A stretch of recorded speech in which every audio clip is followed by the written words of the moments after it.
Thank you for plugging into this Family Life News podcast, streaming issues-driven, family-focused news.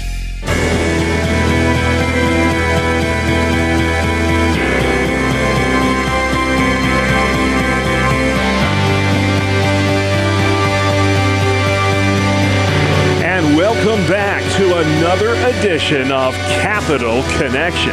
Fridays during the Noon Report, we give you direct connection to what's happening in Albany and Harrisburg with the experts on the issues at the state capitals. They are, as always, Michael Geer at the Pennsylvania Family Institute and Jason McGuire at New Yorkers for Constitutional Freedoms.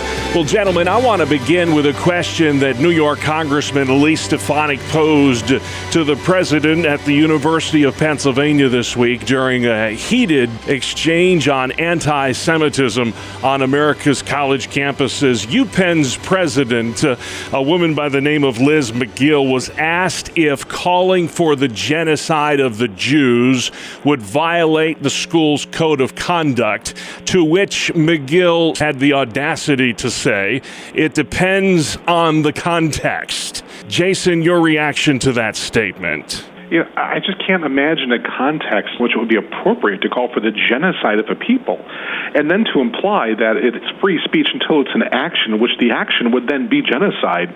It's unbelievable. I commend Representative Stefanik for crystallizing the situation, freeze it, frame it, and show the American people what this really is. Yeah, it depends on the context. When you're talking about the elimination of an entire race of people, it depends on the context, whether or not that violates the code of conduct at UPenn. Michael, your reaction? It's just incredible. Congresswoman's questioning of those three college presidents, and to see them unable to answer her simple yes or no question, is this wrong?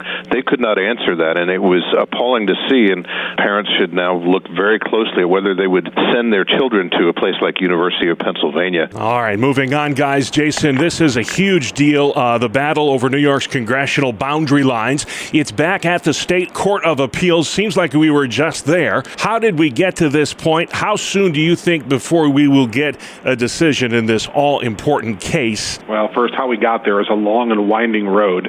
But essentially, the last election cycle, the Republicans picked up a number of seats. And because there was so much at stake, the Democrats want to make sure they do everything they can to gerrymander here in New York, to redraw those lines so that Republicans cannot win those seats again. I think it's an unfair practice that's being engaged in. Those maps ought to just stand. How soon do we know? Well, that's hard to tell. I think the decision could really come at any time. Arguments have been heard.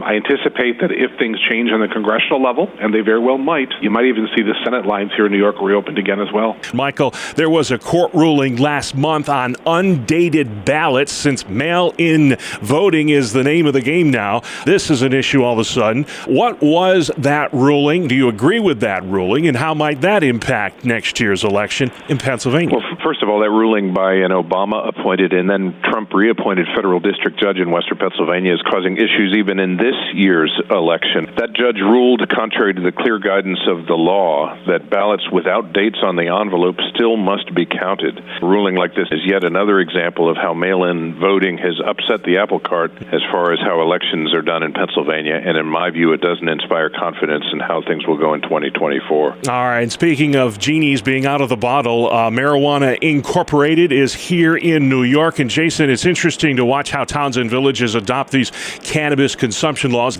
because the city of Corning has voted to adopt the state guidelines rather than the more restrictive local zoning rules. Why aren't these uniform standards? Well, one, there is local control, and so we do believe in local control. Unfortunately, when it comes to cannabis or recreational weed, it is out of control in many places across the state. The state is offering guidelines. They are very lax, but there are folks that are supporting those recommendations because they want to see the sales of this cannabis in their localities. That is problematic. I was just driving home the other night, and I was noticing how even in little rural towns, you're seeing these neon green leaf signs in the windows. is just everywhere now. And I am very concerned how it's desensitizing our youth to drug use. Well, another issue in the news, unfortunately, is crime. Michael, this story out of Philadelphia, I mean, even in a city where crime is so bad, it just is hard to imagine this sort of violence around the holidays. A shoplifter got caught, was sent out of the store, walks back in 15 minutes and stabs a security guard in the neck. Kills the guy, a 30-year-old man, right at the height of the holiday season. In this case, anyway, these security guards are not armed. Should they be armed in Pennsylvania, given how bad crime is now in cities like Philadelphia? Well, first of all, I do want to remember the human element of that crime. That security guard was named Eric Harrison, and he was working 2 jobs to save up her house. We think of crime stats, but these are individual human beings who deserve protection. And the perpetrator was a repeat offender known to police for drug and retail crimes. I think companies like Macy's and security guards may want to think about being armed. Even private individual citizens may be thinking about that when government fails at the basic responsibility of protecting its citizens. Well, Jason, Governor Hochul not giving up on her plan to construct 800,000 new affordable homes in the Empire State. She announced that she's going to do this through executive action next year.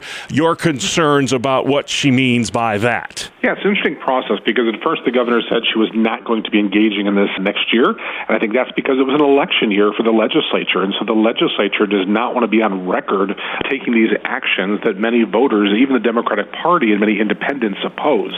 Getting back to a previous story, we talked about local control. This is local control of your localities. And so now for the governor to take executive action in this manner, well, she's not up for re-election next year, but many state legislators are, so they're running scared, and she's taking executive action. Gotcha. Speaking of governors, Michael, your governor, been in office almost a year now. Want to give him a grade, a scale of A to F. What grade would you give him? What has been your greatest disappointment in the Shapiro administration? And is there anything about his administration that you would brag on a year later? Well, I guess maybe a positive from my viewpoint is that his stumbles in his first year make him less likely to be a presidential nominee anytime soon. Gotcha. Something that he desperately wishes for.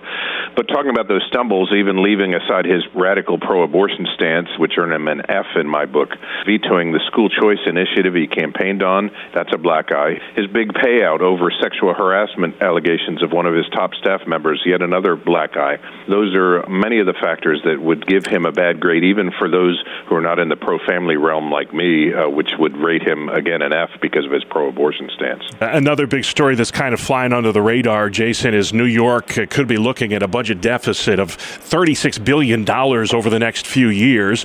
Do you expect the governor to try and tackle this in her State of the State next month? What is the impact of this sort of red ink if this spending is not reined in? Yeah, I think the governor will have to address it in her State of the State in some form. The New York State Comptroller recently put out a report warning legislators not to get giddy in spending. There's been an out-migration of New Yorkers during the pandemic times, and it's only probably going to get worse. I think the governor will probably frame this as needing to rein in spending.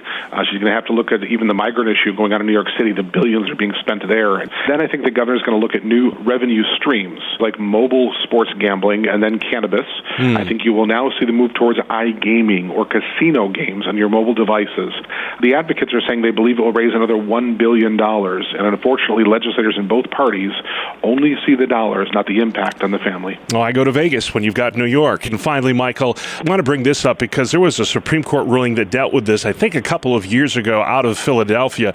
Attorneys general from 18 states argue the White House has some new mandates on foster care that will endanger the rights of Christian parents. What's the issue here? And if the court has already ruled on this, why is the Biden administration issuing this mandate now? Well, that court case out of Philadelphia involved Catholic charities and the city clamping down on them related to foster care placements in Christian homes. It resulted in a victory in providing freedom for Catholic charities and other Christian agencies that would put kids in foster care. What the Biden administration now is doing is imposing euphemistically named safe and appropriate foster care placement requirements, which will require foster care parents to, quote, utilize the child's identified pronouns, chosen name, and allow the child to dress in an age-appropriate manner that the child believes reflects their self-identified gender identity and expression. Any truly Bible-believing Christian is not going to want to do that, and that basically is excluding Christians from the engagement. Whether or not the Supreme Court case will apply to this, it remains to be seen. All right, we got hundreds of thousands of kids in that foster care system, too. So we'll see how that pans out. But, hey, we've been a lot of places this week, gentlemen. If anyone has questions about New Yorkers for Constitutional Freedoms and the great work you do each and every day, Jason, where can folks find you online? AlbanyUpdate.com. Pennsylvania Family Institute. What are you all about, Michael? Where can folks learn more? PAFamily.org.